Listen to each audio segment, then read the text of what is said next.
In the quiet mountains, surrounded by mist and silence, a young man arrived at an ancient monastery. He was intelligent, ambitious, and confident. Perhaps a little too confident.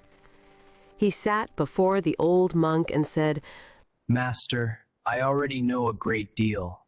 Just teach me the secret of success." The monk smiled, but said nothing.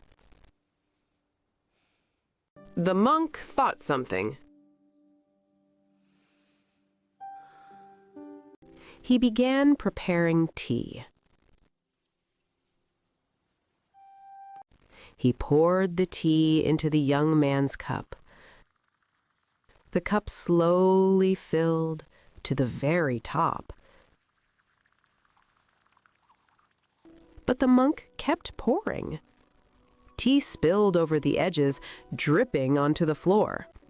The young man quickly stood up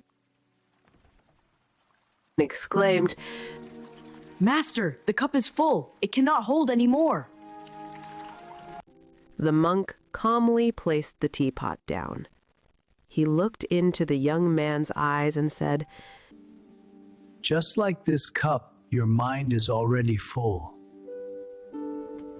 Full of opinions, full of assumptions, full of the belief that you already know everything. If you truly wish to receive wisdom, you must first empty yourself." In that silent moment, the young man finally understood. True power is not in how much you know. It is in how open you are to learning. Share and subscribe for more informative videos.